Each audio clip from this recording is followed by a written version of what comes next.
Good evening and salutations, my GH fans. Let's talk about Sonny and Jason because I gotta sit there and say I really I really enjoyed this scene for just a couple of different reasons. Sonny flat out asked Jason, so was I about to interrupt something? What did I walk in on? And after Jason kind of meanders around the question for a little bit, he flat out say, yeah, me and her about to go to bed together. Now, Jason tries to minimize a lot of it by snippet saying, well, we're just friends now, we're just going to go back to the way things used to be, and, you're back and you're with your wife and she missed you and she loved you and blah, blah, blah, blah, blah. And that sounds all good and great. I mean, Sonny knew that they had feelings for each other back in the day. And then over the course of time, it became what it was, Just a good friendship, but there was always feelings there. He practically was like, he's just going to shut off his feelings. Because you could just shut off your feelings about someone. You could just totally do that. That's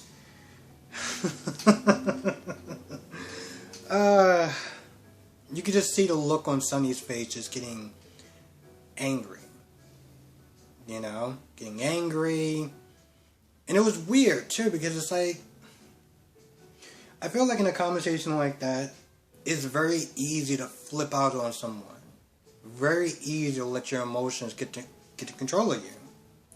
But Sonny and Jason aren't just, friends, they're business partners. So, how you know what I'm saying? Like, the status quo is going to change no matter what. If you would have just fired off on him, if he would have been angry and yelling and everything like that, or if he just would have been all silent, the status quo has changed. In a minute that Jason left that room, Sonny slammed his fist on the desk. Now at this point, we all know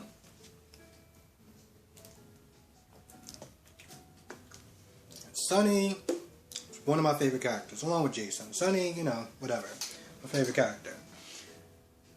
But with that being said, Sonny, I'm just gonna be honest.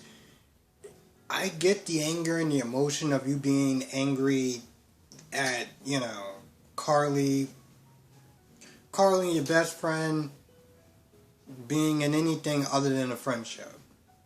But, remember your time as Mike, when you were kissing Nina, constantly, you on your little dates and everything, and, you're about to do the Devil's Tango, last time I checked, and you didn't even stop it. She did. But you want to sit there and get all mad about, oh, my wife and my best friend, I can't believe they did that to me. Like, ah. You really want to go there? You really want to go there, Sonny? Really? And this is coming from a person who, again, Sonny's my guy. But I don't sit there and I'm not going to sit there and sugarcoat it. No matter if it's my favorite character or if it's a character I despise, I'm just going to keep it 100. So him getting all mad was like, boo, hoo. Why don't you start confessing your sins and then we could sit there and start comparing notes. Now he does get home to Carly. Carly says something like, howdy stranger or whatever.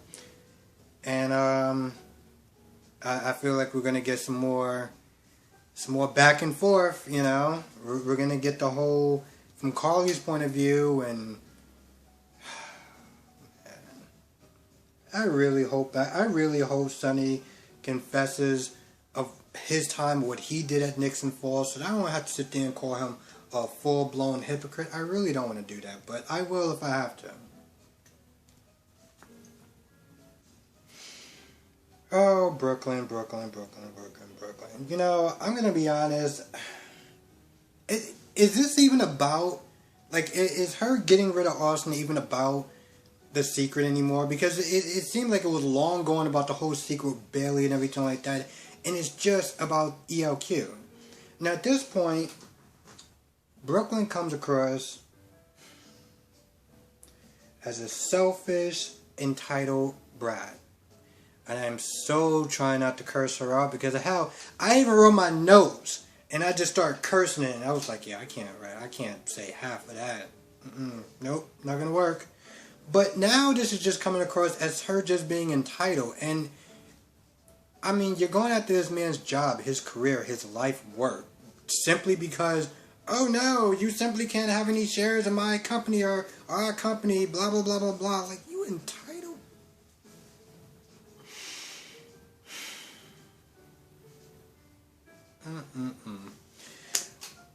So she's not there talking to Maxie about being friends, and I'm gonna be honest, like, I was so angry at that girl that I'm gonna be honest, I couldn't focus on half of the crap that they were not there saying. I know it's about kickboxing and protecting herself from Peter and them being friends, and I just honestly, I didn't care. But you had Austin practically in the principal's office with Britt talking about HIPAA law. Because, you know, now that that's important. I mean, it wasn't important with the whole Willow thing, but whatever. it's fine. But yeah, she's sitting there just laying it down, and I'm like, yo, listen, you violated HIPAA law. And start questioning about why he did it, and Austin was like, I only did it, I didn't do it, you know, like, for any other reason than to sit there and give this boy, you know, the help that he needed. And Brett's not an idiot. She knows exactly, she knows why Brooklyn did what she did. The problem is, and you know, she even said, it's like, yo, listen, all that aside, or whatever her motives is, her tricking you or whatever, you still violated HIPAA law. So at this point, you know, she was like, you're suspended until further review. My dude was pissed. He was so pissed. I'm sitting there thinking, you know what, if you thought Austin was devious before, oh my goodness, I can't wait till he gets revenge on that piece of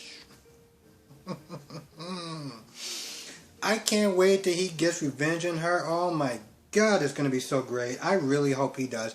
I hope he does not take the high road. No. I want him to take the low road. I want him to just take the deepest road you can possibly go, because I feel like her acting the way she did, especially when, you know, Maxie was like, you know, what did you do? And she was all like, nothing. And then when Austin confronted her, I was like, man, I want you to pop that chick's head off. Just walk right up to her and just, boop, just pop it off.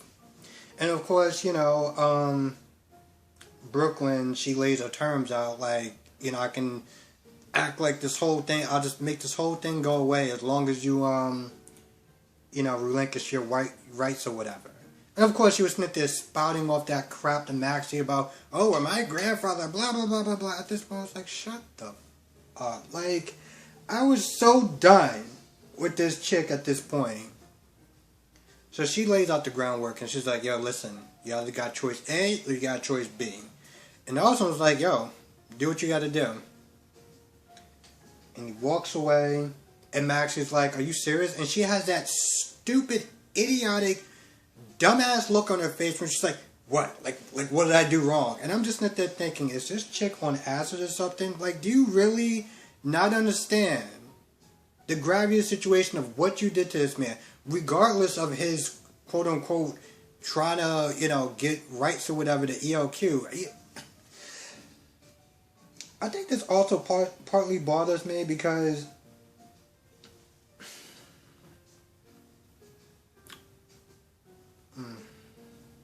I'm trying to use a good example, and at first I was going to sit there and say, like, you know, she just always came across as somewhat spoiled and entitled and didn't really have to work for anything, but be wrong, she did actually sing and That does take a certain amount of talent and writing her own songs, so I guess I'll give her that. But still, even with that being said, she still has money to fall back on. So, yeah, she still pissed me off. Oh, man. Now, Britt gets a call from Scott, and Britt's like, fine, I'll sit there and ask him, and, she sits there and tries to ponder how to do it. And I have read the comment sections, and I always sit there and try to read the comment section unless YouTube decides it wants to erase comments for some odd reason, which I'm still working on that, and that pisses me off. So I read the comments, and I understand why some people, or at least one person was there talking about why Britt is hesitant of calling Jason. And although I totally respect your opinion, I still stand by mine. I think it is entirely idiotic that you have one man who has a team of people, the smartest hackers and everything like that can help you, but you're so hell-bent on keeping your pride that you're just like, oh, it's so hard and terrible. You know what's so hard and terrible? If your mom gets killed, or hurt, or tortured while you're sitting there standing around contemplating your pride. But she does wind up texting him, and, he gets to the office, which, honestly, to tell you the truth, I think it was kind of saving grace for him, because as he was sitting there talking to Sonny, he knew. Like, come on, you felt that tension in the room. The minute he got that call, he was like, yeah, I gotta head out. I got a thing to do at a place that's far from here.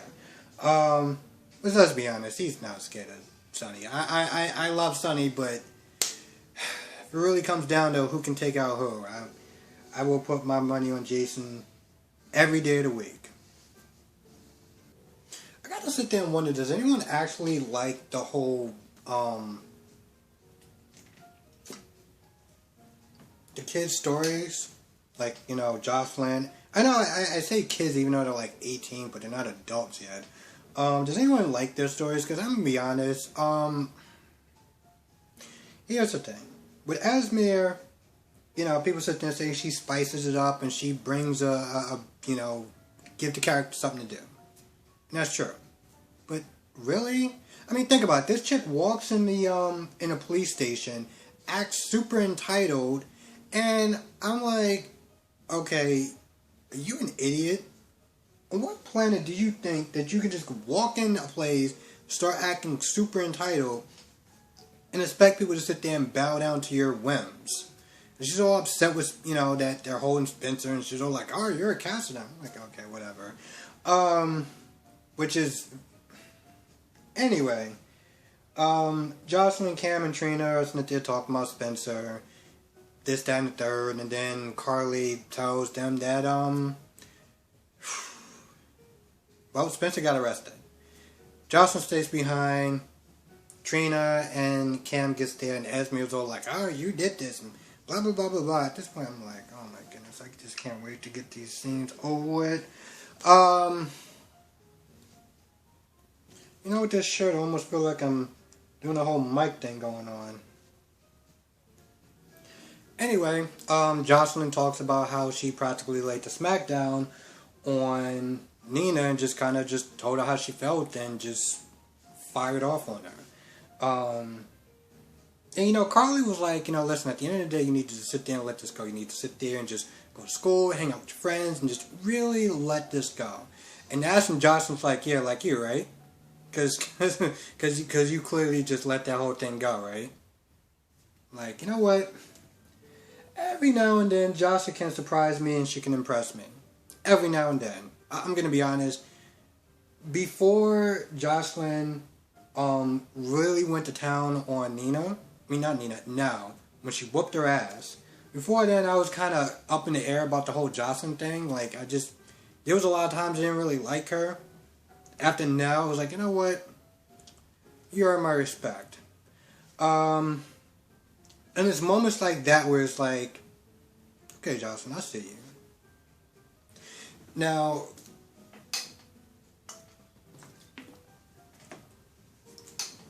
Chase questions Esmere about the whole fire and everything like that, and why did y'all wait so long to come to town and tell people? And then when Cam got there, he questioned Cam, and well, I mean, Cam is not going to sit there and lie, to police or whatever. So he was like, yeah, Spencer said that Esme set the car on fire.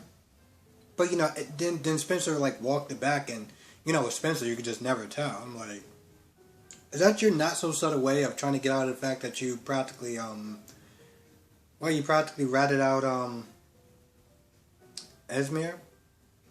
I mean, to be fair, it's not like it's not public knowledge at this point. Like, Nicholas knows and Ava knows, so, it was going to get out at some point in time. Esmer's not there acting all super fake, like, oh, I'm here for you. So did you rat me out?